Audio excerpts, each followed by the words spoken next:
The disabled community in the UK have a long history of resistance and fighting for their rights. It's nothing about us without us. We want to live. We want to be independent. We want to live in society as equals, part of that society living our lives. It's all we want. We demand rights, not charity. Of all the services we use, many do not take our views and needs into account. Every service, our housing, public transport, public venues, are not geared to meet a person's needs with their impairments, and they should be about retaining our independence, helping us live our lives, but many do the exact opposite. So many of our services are obstacles to us, they are barriers. We have to fight to change those services. We have to raise our voice, lobby, campaign and protest in a hope to change anything. Public transport throughout the UK is a nightmare. Transport for All will tell you 2 in 5 bus stops in London are inaccessible. And how many people have been left on trains with no ramps, having to throw the wheelchairs off the train and somehow call for help, needing so much help to get anywhere, having to book a ramp to carry out a train journey. Why should we have to book a ramp? How about we can't access the station in the first place as there isn't a lift, that the stairs are an absolute barrier for those in a chair? Why can't the rail companies and the transport unions really make a stand on this and help us redesign the platforms and the trains and the stations themselves so we can be independent? It enables us to get where we need to go. Many with impairments are in housing accommodation that does not meet their needs, no adaptations, not on ground floor for easy access. Where is the building of social housing, the rent caps, so people can afford to live in their own homes independent? Life is already an unbearable struggle. Why does it have to be so difficult? This government are doing everything they can to make sure we have no access to any services.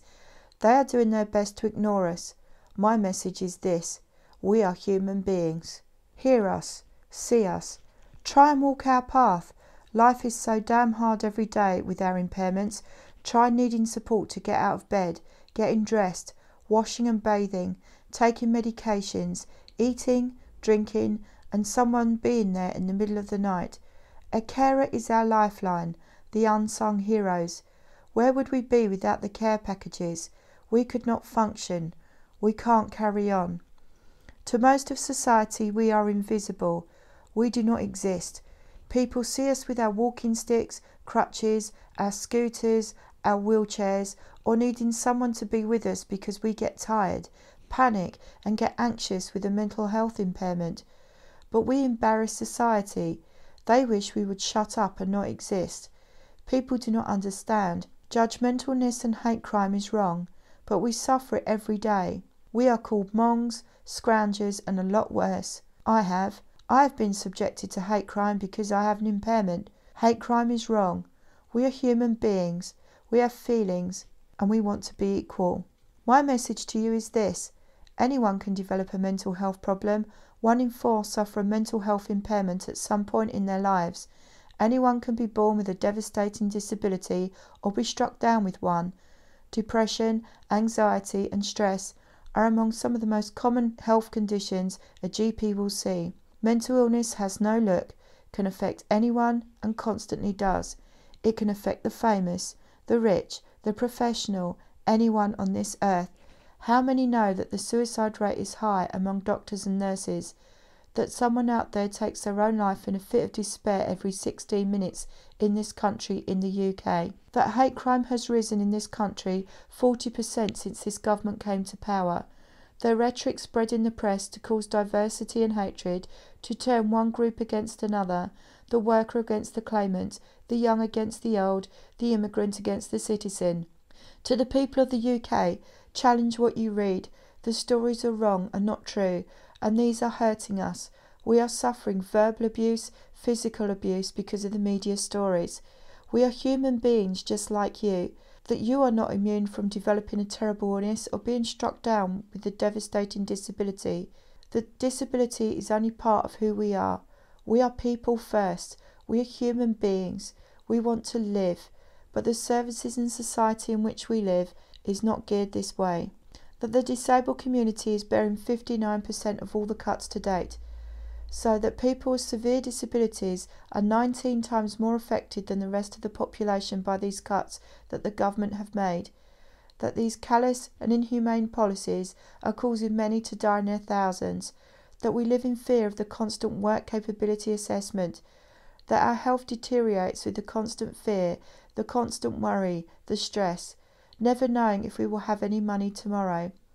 9 out of 10 welfare rights advisors have said throughout the UK that people's health deteriorates still further with the constant reassessing, that people are developing mental health problems that never had them before because of the constant process of reassessing, that people are taking their own lives rather than face a face-to-face assessment again with Atos Healthcare because they cannot cope with the fear and the worry and are driven to take their own lives. Where is this right? That we are facing the closure of the Independent Living Fund in 2015 and 19,000 severely disabled people face a future of not being able to stay independent in their homes as there would not be the money, and face the grim prospect of residential care or imprisoned in their homes with no support at all. This is so wrong, it's shameful and barbaric. We want independence, not imprisonment in a residential home. That social care funding has been slashed 25% since this government came into power in 2010.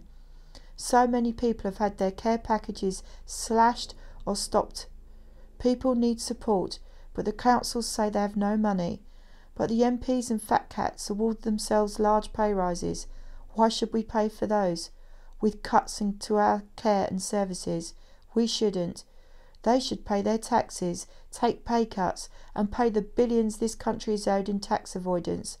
And that money will help keep our services and pay for our care packages, pay for our hospitals to stay open. To Mr Cameron, get your friends to pay what is owed, and pay it now. This is inequality. You know it. You're for the rich, not for the 99% who are struggling in this country. This government do not want to hear us. They do not want to listen to us. We are now driven by necessity to speak out and to fight back. We have no choice. It's for our rights, for our right to live. As we say, nothing about us without us. We are the experts. We know what we need. We can have a great impact if we were heard and included in the policy-making decisions, and we know what we want.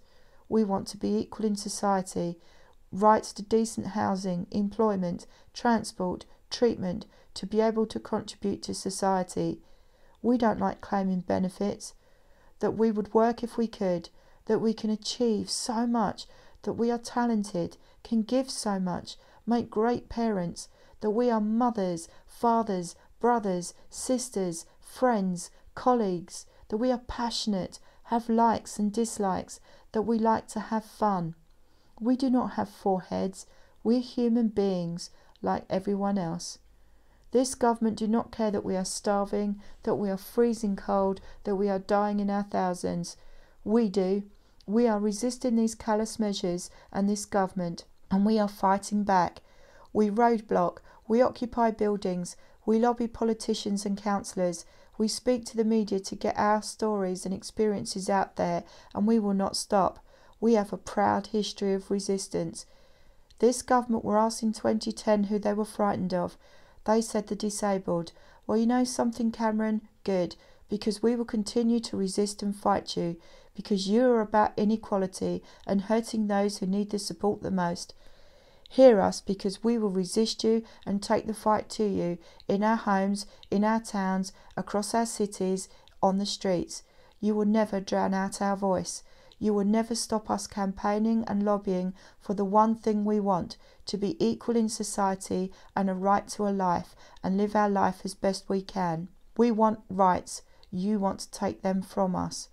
To my fellow campaigners and everyone who fights and struggles every day just to keep going, and the carers who care for us, all of you are the unsung heroes. Everyone with a physical health and mental health impairment is an amazing human being and so inspirational. This is dedicated to you. I will end this with this: never give up and never give in, because we are rattling them and they are scared of us. In supporting each other and helping each other keep going is our strength. Keep supporting each other and keep speaking out, even when your voice breaks and you are tired. We are driven by necessity, not just for us, but for all those who are too unwell to do this, and for all those in the future who need the services one day. We fight for them. Nothing is impossible until it is done.